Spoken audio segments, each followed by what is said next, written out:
Welcome to The Founder's Mind, a podcast powered by the Kadar Group. This is your host, Adam Muchler. On this episode, we have Zvi Band, founder of Contactually, acquired by Compass Real Estate in 2019 after the recording of this episode. Listen in as Zvi shares how Contactually was created, the lessons he learned along the way, and why building relationships is such a priority. Zvi, thank you for coming on The Founder's Mind. Thanks for having me, man. I'm super amped to be here at Contactually's headquarters. A lot of glass, a lot of white, a lot of cool seats. I saw the massage chairs in the front. Yeah, just to be clear, this office should not be reflective of us or our culture. This office is way too nice for us. If you'd seen our previous offices, it was an 1850s stove factory, dogs running around and everything like that. Because more reflective, we went into this. We're like, oh, this is not us. But I mean, where are the adults? Did we walk into the wrong office type feel? Exactly. Absolutely. Well, it's a great location if you're familiar with DC in DuPont. It would be great to start with just a little bit. What is Contactually? What are you all doing here? A little bit about you, Yeah, absolutely. So Contactually, we are a intelligent CRM platform focused on relationships. We serve a number of different industries within professional services. When you think about any kind of relationship-driven professional, they're really motivated and by knowing that relationships are their most important asset and how do you grow that asset. Mm-hmm. Our biggest market that we focus most of our time serving is the residential real estate industry.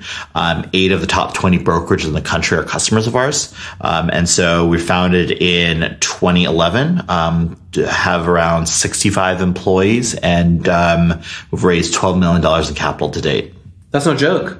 Yeah, no, it's fun. Listen, one of the things as a founder, I still always kick myself because, 7.5 years ago, this was an idea in Evernote. And here we are, all these people, executing again on an idea that was written down one day, and customers trusting us and paying us, 6-7 figures sometimes, for the services we provide. It's a great honor. That's amazing. So I think that's a really great place to zoom in a little bit. Just an idea in Evernote. Where did the idea come from? I mean, how did this evolve from nothing to something? Yeah, I mean, I think, like many other founders, it did start off with a personal pain point. I think the underlying thing for me as I kind of, review my, my life and my early career, I'm actually a very introverted person. Mm-hmm. Most people, when they meet me, they wouldn't necessarily be able to tell that, but I am very introverted. However, relationships and having the right reputations and having the right people know me, that ended up being one of the best assets I had. So, first was a government contractor right out of school, then became CTO of an enterprise software company that was acquired back in 2009, and then started my own consulting firm and was working with amazing brands doing these really great projects. All because honestly, the right people knew me and I had the right relationships at the right time. Just to be clear, I had no idea what I was doing when it came to business development or sales. Like many people, it just kind of stumbled your way into it. Yeah. But I saw that this was so incredibly powerful and this was such an amazing tool for me. So I figured out, well, how can I figure this out? I would meet someone for coffee and then 2 weeks later completely forget about them. Or I'd be so focused on whatever is at the top of my inbox that, if I had sent out a proposal a month ago or a client project had ended, I would never remember to follow up. So I said, well, how can technology help us build and maintain those relationships? Yeah. So it was really just out of the pain point of what I saw and not really finding a fit with existing CRM solutions. Start off as just a small internal little application. Happened to show it to a few people and started using it at the company you're working at. Yeah. So I was running a consulting firm. I was using it basically to manage my own business development. But started very early on seeing that all right, maybe this has legs, and started doing customer development on it. And that kind of just started steamrolling. And I knew that, for me, the consulting work I was doing was a means to an end. I didn't want to build a consulting practice. I didn't want to be in the services business. Mm-hmm. My passion is building a product. And so this happened to be a really great option. So we kind of kept working on it up until we received an offer for funding. And that kind of ended up being the catalyzing moment that said, all right, this is no longer just a little side project, but this is what we're going to be focusing on. What was that time frame? So you had it internally, you're using it to sort of, create more efficiency for your workload. Yeah. You started showing it to some people. Honestly, it's pretty quick. I first wrote down the idea May of 2011. My engineer at the time, who ended up becoming one of our co-founders, started working on the prototype with me in June of 2011. I think we were finished in July of 2011. Kept kind of working on it and doing little bits and pieces throughout that summer. And then it was October of 2011 that we received the offer to fund the company. And did you already have customers using it? I mean, no, we still like very much idea stage. There was something there. Yeah, it was prototype. There was definitely something there. You could tell like, okay, this is something. Yeah. We did have probably around 100 early beta testers, then a number of other people that said, hey, we would use something like this. Yeah. So it was enough to say, all right, there might be a business behind this. And back then, at least, incubators, we were with 500 startups. We were, I think, their third batch. It was admittedly pretty easy. As long as you've got some engineers and a prototype, they'd say, all right, sure, like we'll fund you. And so, nowadays we know kind of the barrier has, the barrier to entry has definitely gone up. But yeah, so we knew that there could be something behind there. Yeah. That's pretty much it. Were people paying with the 100 betas, or were you kind of just giving it out? I mean, it was free, but one of the things that we did early on, and that was formative, and honestly, I think a big part of the success we're very thankful for now, is it definitely was free, but we knew that this was going to be a premium product. Yeah. This wasn't going to be like Plaxo 2.0, just get as many free users as possible and then figure it out later. That really wasn't what we're going to be aiming for.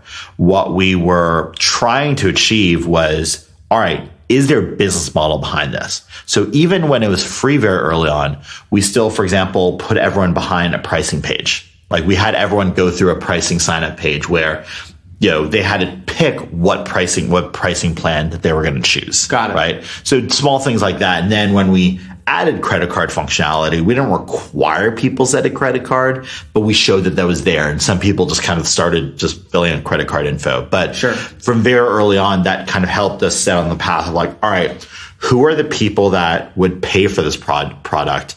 And then what are the features and functionality and value that they're looking for that they're going to be paying for? Yeah. Which I think was critical to putting us on the path that we are now. I always find that interesting. Sort of what is that transition from the idea to someone else believing in it, to someone using it, to obviously generating revenue. Yeah. And admittedly, like it definitely took some time before, the paying customers weren't like people that like I knew personally, or sure, we had done so many customer development interviews. They were like family to me kind of thing. Friend of a like friend. That. Now, of course, someone signs up with a credit card. I'm like, all right, cool. 12 more today.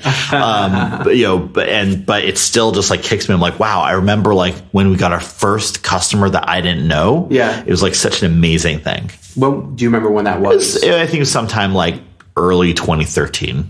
Oh, wow. Yeah. Okay. So 2011 to 2013. Yeah, we started the company late 2011. Yeah. Kind of launched the private beta in mid 2012. Okay. Started kind of trying to charge users late 2012. So yeah, so then we were still kind of obviously like we were doing the customer service, we were doing the sales. Yeah. Who's we at this point? Like it was mainly myself and my two co-founders, and then had to start building a small team in late 2012. And when did you sort of start letting go of the consulting and moving into this full time? Was it when you got funding originally, or? Yeah, it's when we got funding. That was very important. I really needed, and what I'd struggled with previous projects in the past because I would treat them as like side hustles. The problem is, when you have, we as human beings were wired for short-term rewards. Yeah. And when I was, evaluating, in my head, right, like, all right, well, here's Contactually.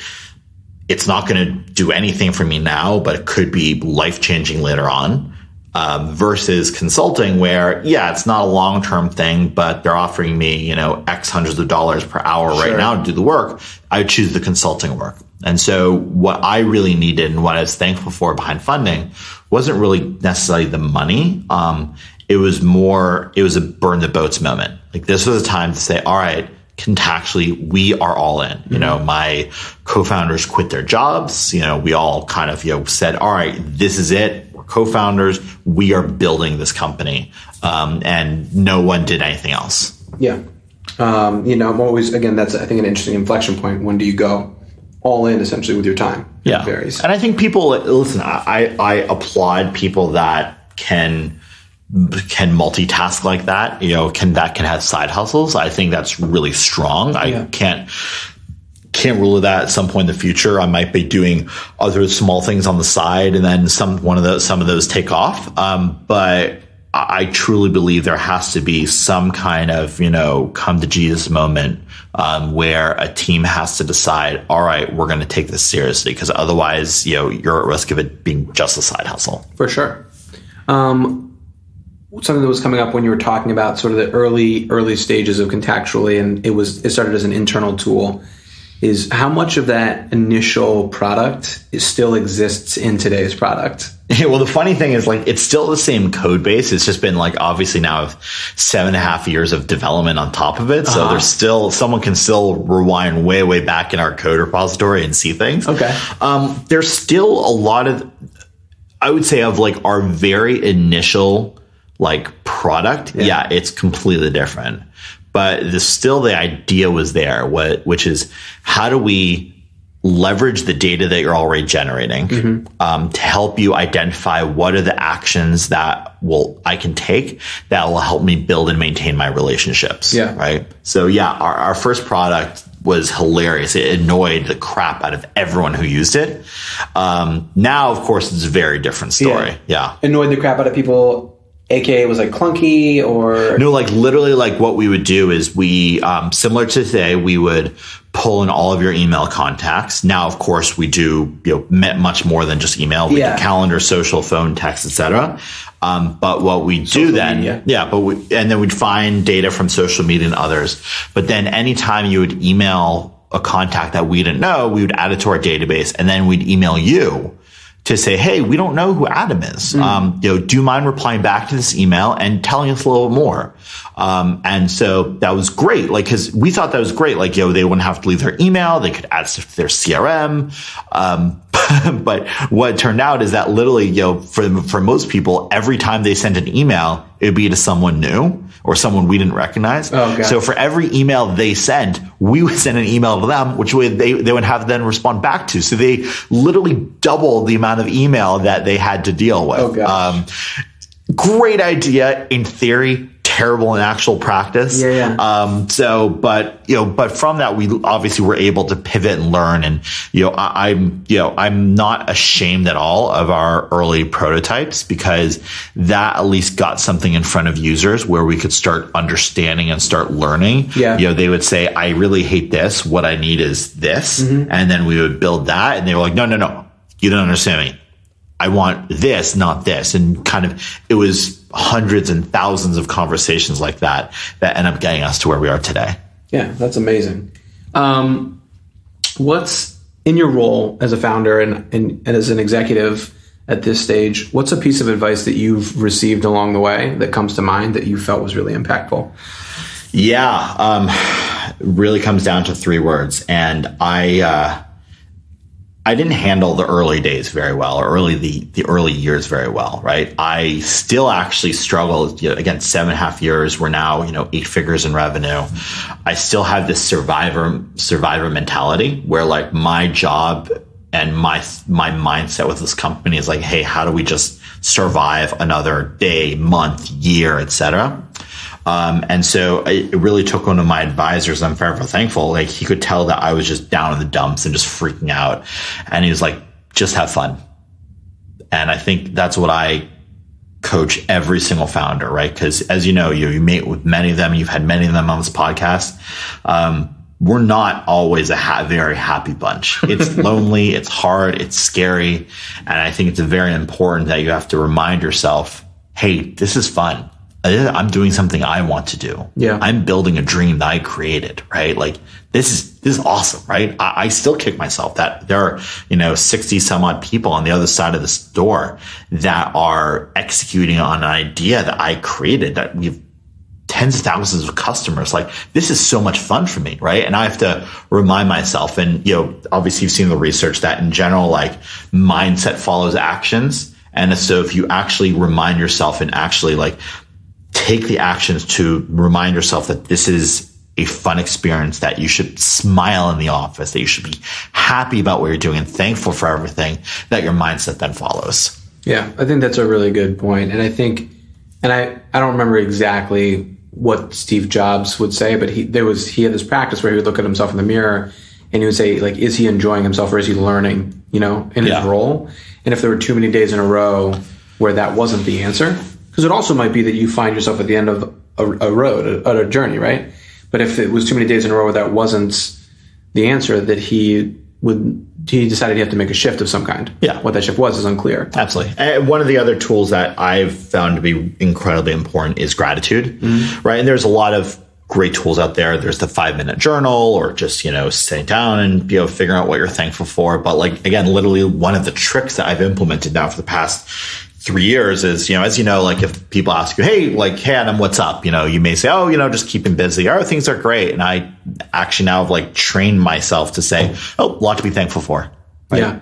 And I say that probably a couple dozen times a day. Nice. Right. And I don't even notice it anymore, but it does, obviously trigger that response to people like, oh, well, what are you thankful for? Right. Or that's cool. Right. It's good that you're responding. Is no one just wants to hear, oh yeah, just keep them busy. Right. A lot of things going on. Right. A lot of irons fire. Who cares about that? Right. But if you but I do find I am genuinely nowadays grateful, despite all the challenges, all the crazy things going on. I am genuinely grateful for everything that's happened. I have zero regrets. And I hate to say, I think in part it's because of small little tactics like that. I am just going to always say a lot to be thankful for. I think it's really important. And there's this element of, how are we programming ourselves? Yeah. And it's linguistic, and it is the little things and the little habits that we pick up. I think about unconscious bias a lot. And then I think about, where am I, what information am I consuming? What media am I consuming? Yep. What music am I listening to? And realizing that a lot of that is subconscious, and that it's wiring my unconsciousness. And that's where a lot of these thoughts come up. Yeah. And so whether it's how you talk to yourself, how you respond to other people, like you said, there's a lot to be grateful for, focusing on gratitude, it's compounding. Yeah. Right. And it's crazy, because even when I'm doing it, I hate to say it, I know the founders of, 5-Minute Journal pretty well, but even still when I'm doing it in the morning, I'm like, what is this doing? Right. But then again, you're like, oh, I feel better in the rest of the day. Right. Yeah. I feel good that I did that. Visual journaling does help me. Right. When I think about what I'm grateful for, that does make a difference. When we start off meetings with bright spotting instead of just immediately jumping to here are the problems of the day. Right. It's like, oh, our attitudes change. We are friendlier with each other. Oh, so, yeah. I am a very tactical person. I hate theory. I just tell me exactly what I should be doing right now. And so I find just implementing those tactics have been game changing for me. Yeah. No, and I think it can be subtle, and it can also be very blatant, the impacts of those little shifts. Yep. And I think meetings is a great example. So many times you go through a meeting and it feels like you're slogging through something and everyone leaves. And the question is, what did we do that? Why did we spend the time doing that? What is the point of that time that we just spent, And it does make a big difference. I just think it's an interesting call out. Hi all, quick break to tell you about the Founder's Mind Plus. It's all the interviews of guests you love, plus bonus episodes with additional stories and anecdotes, shout-outs and future episodes of founding funders, that could be you, and opportunities to get some cool swag from the show. You can upgrade by following the link in the show notes or go to thefoundersmind.com/plus. Thanks for following along. Back to the show. I am curious, in 2013, you had this growing team. but you're at 65 people now. Yeah. So over the last 5 years, what has it been like to grow a team and a company from, a couple people working on something to, pretty decent size? Yeah. There's a lot to unpack there, right? Honestly, like as a founder, I'm going to say just very challenging, right? Sure.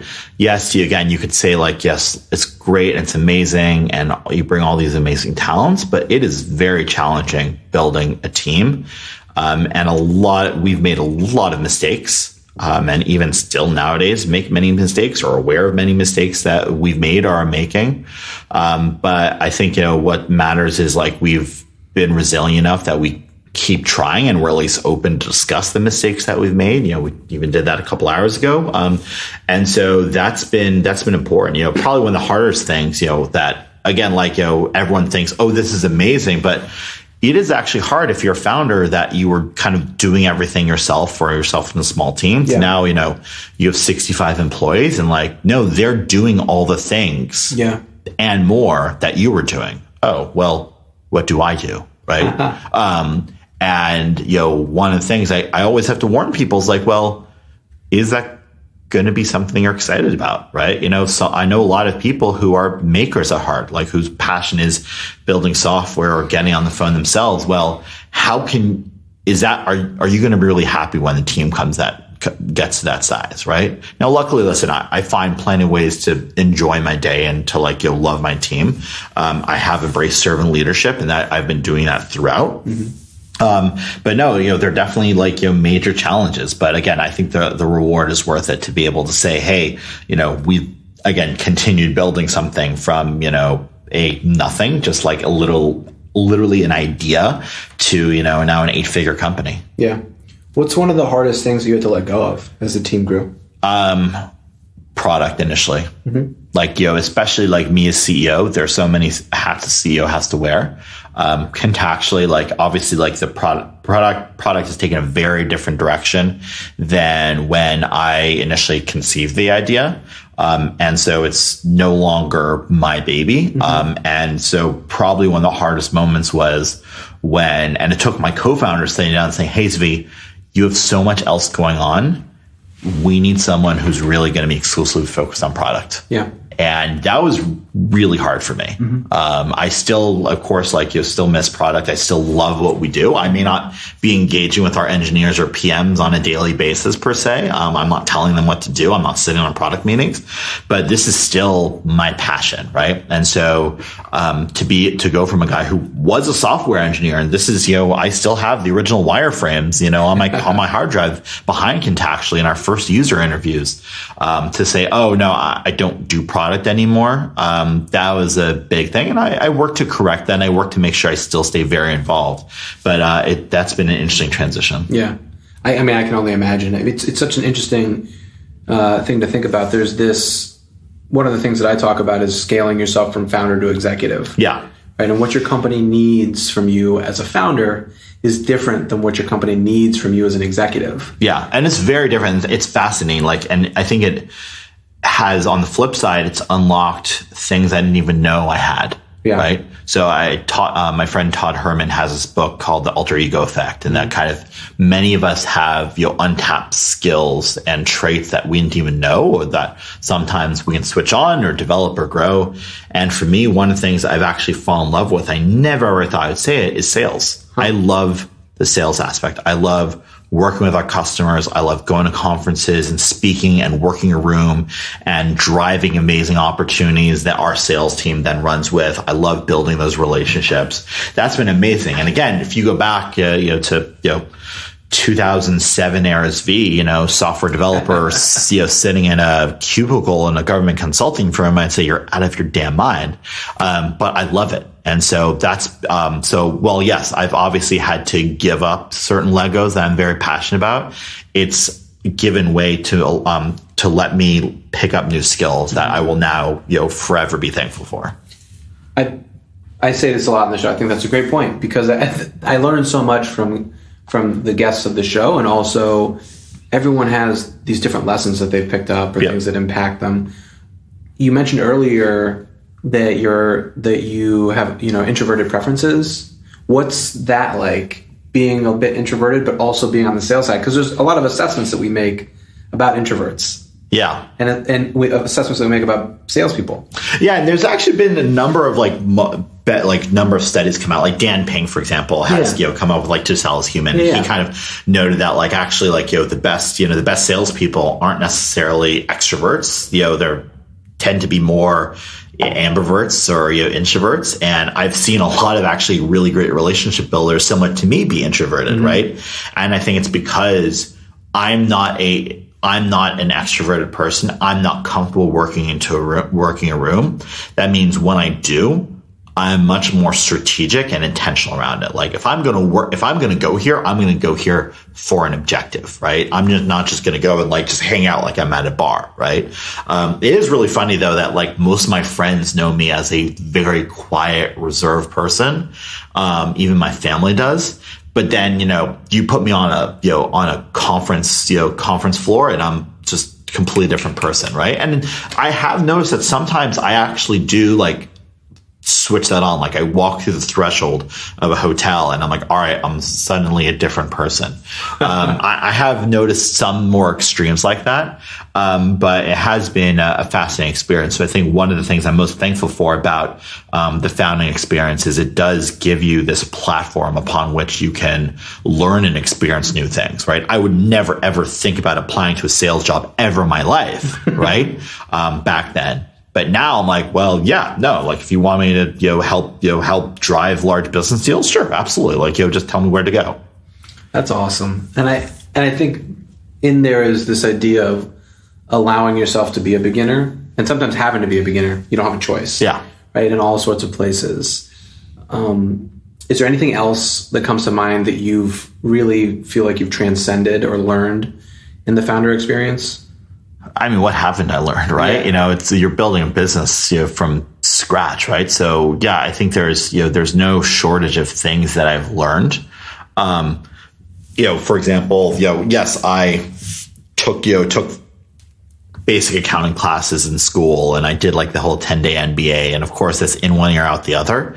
But all of a sudden when, you're reading a P&L and every cell of every line matters to you, right? All of a sudden now I can read a PL and understand a cash flow statement, balance sheet, things like that. It's things like that I've picked up. Obviously, I think the most important thing, and this is no surprise, I love the quote by Lao Tzu, the person who conquers others is strong, but the person who conquers themselves is mighty. Mm-hmm. And so I think my underlying lesson has been that I cannot control anything else but myself, mm-hmm. right? And so how do I, control my own mindset, make sure that I'm making the right actions, make sure that I'm saying the right thing at any one point in time. So I think this journey has had me be more introspective than I ever thought, right? I think so many of us go through life just going through the flow. And I think as founders, you naturally have to swim against the current. And that takes an, aspect of mindfulness and a self-awareness that, most others just never really have a need to develop. Yeah. I think that introspection is key. And in that quote that you just shared made me think of the difference between knowledge and wisdom. Yep. Right, there's just there's a deeper level out there. Who's a founder that you admire and why? Oh man, honestly, I think, it's really hard to figure out any one founder that I respect the most. I think one of the people that I do respect locally, Reggie Agrawal, the founder and CEO of Zvi Band. Okay. Obviously really great, incredibly successful company. When you talk to him in person, he's been running Zvi Band for 16 plus years and has no intention of doing it anytime soon, which is such an interesting thing of bucking the trend of the general attitude of startups for technology these days of I'm going to build a company, I'm going to pump it up, then we're going to go public and I'm going to leave, or we're going to sell it, I'm out the door, and to say, hey, I'm building a long running company. That's fascinating. Again, I hate to say it, I started Contactually when I was, 28. I'm not going to be running this forever. I don't even know if Contactually is going to be around in 5 years, let alone 2 years, right?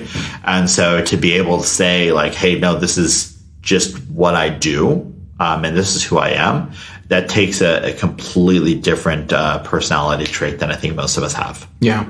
And I think it is different. And there is this mentality of, build something and exit, which has become the sort of the sex appeal of entrepreneurism, at least in the modern era. Yeah, a lot of people, I hate that term of like, work, work harder than you've ever worked in your 20s and 30s so you can retire at 40 kind of thing. And I'm like, but when you speak to like, most, I hate to say like, more like real authentic entrepreneurs, like, no, like it's quite the opposite. Like, we're never going to retire. This is who we are, right? And that's what I'm so thankful for. But yeah, that does kind of fly in the face, the fact that like, most people aren't starting a company saying, hey, this is what I'm going to do. It's like, as entrepreneurs, you're kind of like, there's a little bit of shiny object syndrome. At some point, the sheen wears off and you say, hey, I'm not learning as much anymore. This isn't interesting for me. I'm going to go do something else. Yeah. No, I think I find there is this, the internet and social media and everything has created this really wild persona of entrepreneur. Oh yeah, there's like the whole like hustle porn kind of thing, right? That again, I think it serves a purpose, but once you're in it, right, you're like, oh, this is a very different world. Yeah, no, it definitely is, and you have to be. I think to some of the comments you made so far, you just have to be all in. Yep. You have to have the energy and drive and focus that will help you get through some really, really challenging moments, and like you'll want to quit. Yeah. Over and over again. And I think the most important thing, right, and this is where, co-founders or family or coaches really make a difference, is the battle is always within, right? I heard the line recently that, most companies die by suicide, not homicide, or the number one reason why, a company went under is, the founder just gave up. Yeah. Right. And I credit, again, a lot of our, the success, as much as we've had it so far, to just us not giving up. And that still counts today. Yeah. I mean, I'm really biased when it comes to that perspective because I totally agree, right? As a coach and working in the leadership space, I really think about and help people think about how are they working with themselves and working with their team. Yep. Right? I mean, it is a big part of it. I think companies fail for the reasons you just listed, and usually money. Either you can't raise money and get revenue, or the team starts to unravel to some extent. But again, like, you hear all these stories, and I don't advocate this, but like you hear people that are like, all right, they can't raise money, so therefore they're running everything on credit cards. They lose all funding and spend everything. So all of a sudden they are, they're sleeping on the floor of their server room, right? Yeah. I think there are extremes, of course, and I think everyone has to decide like when and where they give up. Like for me, like, with a wife and a daughter and family and everything, like, no, I'm not going to necessarily say, oh, by the way, I mortgaged our house again. I'm definitely not doing that. I know people who have and who will and who do. Okay, like understand that. But I think, it is okay to say that everyone has a certain quitting point. But it's still the realization that companies die mainly because the team running it gave up. Yeah. Totally. What's something that you've learned recently that blew your mind? Oh, wow. It's hard to pick any one thing. I think the underlying trend that blows my mind is that understanding our users. Even 7 years in, I am still blown away by understanding what our users like and don't like. So, for example, I thought that for us, that one of the features we have is that you can connect your calendar and pull in all of your calendar events, things like that. For me, that's one of my most useful things, right? I live or die by my calendar. My calendar is a representation of who I'm actually meeting with and talking to.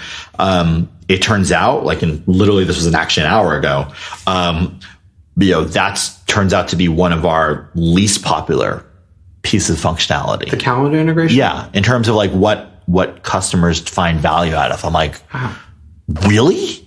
I also live and die by my calendar, so that sounds great. And again, that's one of the things, it's yet another lesson of I am a target user, but I'm not our target users, right? And so that's been great, right? And that I think it takes like, obviously, like, thank God, my team doesn't listen to me for a lot of these things, right? Because otherwise I say, oh no, calendar's the most important thing. Let's keep investing in it. They're like, oh no, maybe we won't. Like, oh, that's great. Okay. And you're not in product anymore. Exactly. At least not full time. Yep. Zvi, this has been really, really awesome. I've appreciated what you've shared and your insights.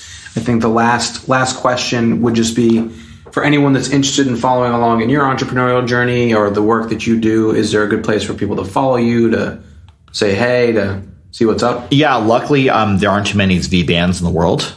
So if you just Google Zvi Band, ZVI, the last name band, like rock band, that's pretty much all me. So you can go to zviband.com, find me at Skivis on Twitter, Zviband on Instagram. And I actually, if you're interested in more of like what we do, you can look up Contactually. That's contact and actually, just contact.com. Cool. Thank you so much. Thank you for listening to this episode of The Founder's Mind. Check back weekly for full episodes. If you like what you're hearing, sign up for The Founder's Mind Plus for 2 to 4 bonus episodes each month in addition to the full episodes and other dope benefits. Sign up for The Founder's Mind Plus through the episode notes or by going to thefoundersmind.com and clicking the plus link. To make sure you don't miss any awesome wisdom from guests and stay up to date on the most recent episodes of the show, be sure to visit thefoundersmind.com. You can also follow along on social at The Founder's Mind. Last but not least, thank you to Roy Matz for the music on this show and his dope editing skills that make The Founder's Mind possible. Until next time, take care. In the world, going through all of this insanity and try to bring new ideas, make them a reality. Illuminate in the thoughts, make it a priority to implement what you learn, what you get is what you be. In a world full of noise, hard to find that clarity to try to lead subtly, never full of vanity, and try to change something small or try to change humanity. Power forward through the dark, Founder's Mind is what you see.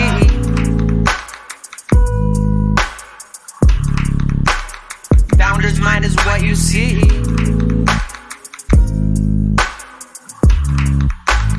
Founder's Mind is what you see.